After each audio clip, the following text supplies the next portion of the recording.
Prosesi jamasan, atau membersihkan benda pusaka peninggalan Bupati Raku Sumadiningrat, kembali digelar pada bulan Rabiul Awal atau Maulid setiap tahunnya.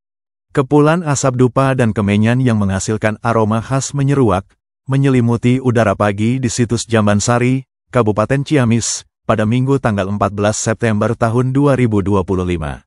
Ratusan masyarakat, dari Ciamis hingga luar daerah, berkumpul dengan khidmat untuk menyaksikan jamasan pusaka, sebuah tradisi adat Sunda yang diwariskan turun-temurun oleh sesepuh Galuh dan Jambansari. Sejak pagi, para sesepuh berjejer di barisan depan, mengenakan busana adat Sunda pangsi hitam putih dengan ikat kepala khas. Di hadapan mereka, telah tersusun perlengkapan ritual untuk jamasan, antara lain 7 tangkai bunga sedap malam, kendi besar berisi campuran 7 mata air, sesajen, bubur berem bodas, kelapa muda, hingga nyiru berisi buah dan jajanan manis. Semua perlengkapan tersebut syarat simbol dan makna.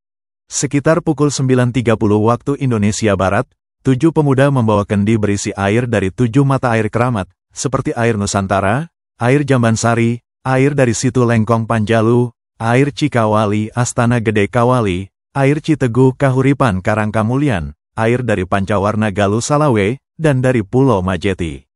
Air ini kemudian disatukan sebagai inti ritual sebelum digunakan untuk mencuci 7 keris pusaka dan 1 tongkat.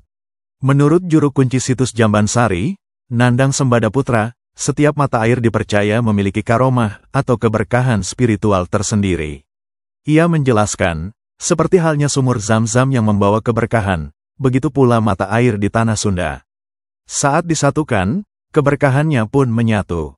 Prosesi jamasan dimulai sekitar pukul 10.30 waktu Indonesia Barat. Pusaka yang dibungkus kain putih diantarkan oleh para pemuda, lalu dicuci oleh para sesepuh sambil diiringi doa-doa. Ketika jamasan dimulai, suasana menjadi hening, sakral, dan penuh penghormatan. Namun, jamasan pusaka bukan sekadar mencuci benda bersejarah. Setiap perlengkapan mengandung filosofi mendalam. Nyiru, misalnya, dimaknai sebagai simbol ruh perempuan Nyiru yang menjadi sumber kehidupan. Buah dalam Nyiru melambangkan harapan agar usaha manusia, kaala buahna, atau berbuah hasil. Jajanan manis bermakna doa agar hidup terasa ringan. 7 bunga harum melambangkan kebaikan yang harus ditebarkan manusia setiap hari. Sementara itu, 8 gelas minuman, mulai dari kopi pahit, teh, susu, hingga rujak, menjadi pengingat tentang suka dan duka kehidupan. Bubur berem bodas merepresentasikan keseimbangan jasmani dan rohani. Nandang menambahkan bahwa semua itu adalah simbol. Pahit, manis, asam, dan getir merupakan bagian dari kehidupan yang sudah diatur oleh Tuhan.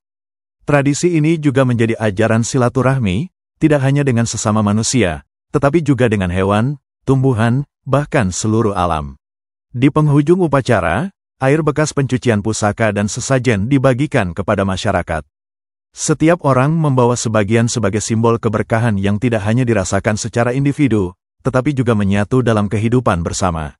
Jamasan pusaka bukan hanya prosesi tahunan yang rutin digelar, tetapi juga terkandung nilai-nilai silaturahmi yang tidak terbatas antar manusia, tetapi juga dengan seluruh ciptaan Tuhan.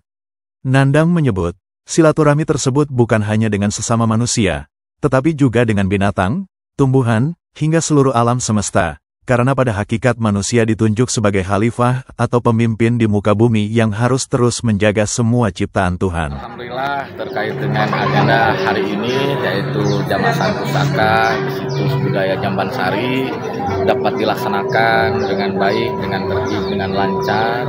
Hal ini merupakan sebuah keanekaragaman, kekayaan budaya yang dimiliki oleh Tatar Galuh Kabupaten Ciamis, salah satu untuk mengingat, menghargai, dan memperingati mungkin ya seperti itu kekayaan budaya yang ditinggalkan oleh para leluhur-leluhur Tatar Galuh Kabupaten Ciamis. Khususnya di situs Jambansari ini adalah merupakan peninggalan dari Raden Adipati Arya Kusumadiningrat. Tadi sudah kita ketahui bersama Ketua Yayasan yaitu Kang Adi Garcita sudah memberikan sambutan juga bahwa terkait dengan jamasan pusaka ini merupakan hal-hal yang pada secara harfiah itu adalah untuk membersihkan membersihkan budaya, membersihkan pusaka, membersihkan alat-alat peninggalan zaman dahulu kala. Tadi Kang Adi juga mengutip sebuah pepatah Sunda kuno, yaitu Hana ngani bilpat, Hana ngoni hana mangke, tan hana ngoni tan hana mangke. Ada dahulu, ada sekarang. Tidak ada dahulu, tidak ada juga sekarang. Jadi pada prinsipnya kegiatan ini merupakan kegiatan yang sangat positif, yaitu untuk mengingat para leluhur-leluhur yang ada di Tetarga Kabupaten Ciamis, sehingga di saat ini dapat dilestarikan dengan baik. Itu mungkin yang dapat saya sampaikan. Berarti tradisi ini memang terus digalakkan ya Pak? Betul. Karena ini juga di situs Jambansari ini itu merupakan warisan budaya Tabenda. Dan itu merupakan sebuah program pelestarian kebudayaan yang ada di Kabupaten Ciamis. Harapan Dispatpora sendiri seperti apa Pak ke depan? Harapan kami sebagai Dispatpora itu tentunya agar kegiatan-kegiatan seperti ini memang terus dilestarikan dengan baik. Tadi juga Pak Ketua Dewan Kebudayaan ada sebuah kekhawatiran ketika misalnya generasi-generasi penerusnya tidak ada. Tapi alhamdulillah beliau tadi juga bercerita kepada saya bahwa untuk generasi-generasi penerus, generasi-generasi yang seperti anak-anak kecil yang sekarang gitu yang hadir pada acara ini, itu merupakan sebuah kebahagiaan tersendiri, karena hal-hal seperti ini harus langsung terus diwariskan kepada anak cucu. Siap.